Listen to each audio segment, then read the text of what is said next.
Now, as a criminal defense attorney, I know there are some accompanying charges that can often be seen with the DWI, right? Yes, absolutely. One of those charges could be child abuse, for example. So let's say an individual's in their car, they've consumed a sufficient amount of alcohol, or they have some sort of impairing substance, and they're pulled over with a child in the back seat, charged with a DWI, and likely charged with what's called misdemeanor child abuse. The fact that there's a child in that car for criminal purposes will elevate your DWI sentence. So automatically you could be facing some mandatory active time if found guilty of a DWI with a child in the back seat. So let's look at that misdemeanor child abuse charge in and of itself now. Insofar as criminal purposes, a misdemeanor child abuse charge is considered one of the most serious misdemeanor offenses. It is a A1 misdemeanor. What that means is if an individual has an absolutely clean record, they still could be facing mandatory jail time. Ultimately, we would advise speak to a criminal defense attorney about a child abuse pending case so that we can advise you properly on the next steps. Insofar as looking at pleas of guilty or being found guilty of a child abuse crime, how does that differ from being found guilty of a DWI, if at all? And what are some important takeaways for clients? Let's start with DACA residents. For DACA residents, if they're charged with a misdemeanor child abuse and they're found guilty of that, or they plead guilty, what kind of consequences could that leave for them? So like with the DWI, it's very cut and dry with DACA. You get a child abuse charge, DWI, even some reckless driving, and you are ineligible for the program, and you are living without status in the United States from that point forward. Once your status expires, forward.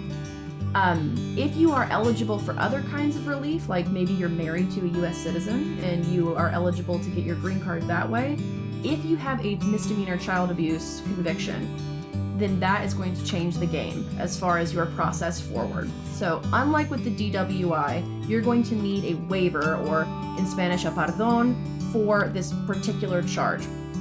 And what that involves is saying, hello, yes, I have been convicted of this misdemeanor child abuse charge. I take absolute responsibility for my actions. Here's how I've turned my life around. And apart from that, here's why I merit a positive exercise of discretion. And you should allow me to overcome this inadmissibility and obtain my green card.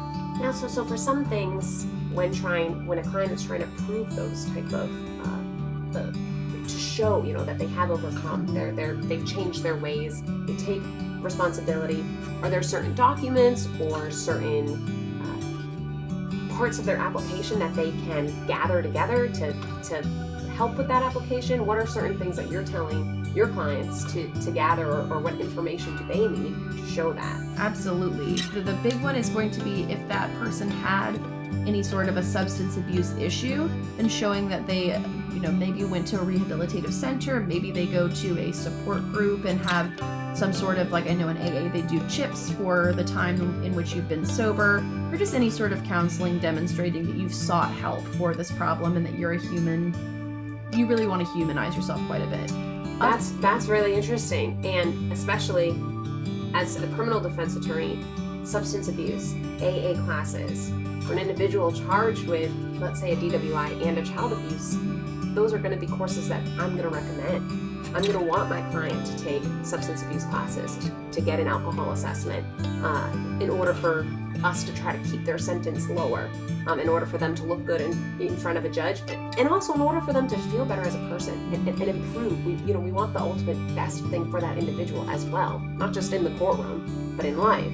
So I can see how important it is that we're communicating about our clients too, so that our clients can do proper procedures and set themselves up both for their criminal case, but also for their immigration status. Absolutely. Working in tandem like that is very beneficial for both your criminal process and your immigration process, particularly for the ease of the client's time. Clients who see you often are in some of the most stressful points of their entire life, and so if they're going to go through this emotional journey of taking alcohol, assessments, or going to AA meetings and courses, then they're probably not going to want to have to do those things multiple times. The benefit of a client coming to a firm like ours, like Dummit Fradin, is that the teams work so closely together, so we're able to, kill two birds with one stone, as it were.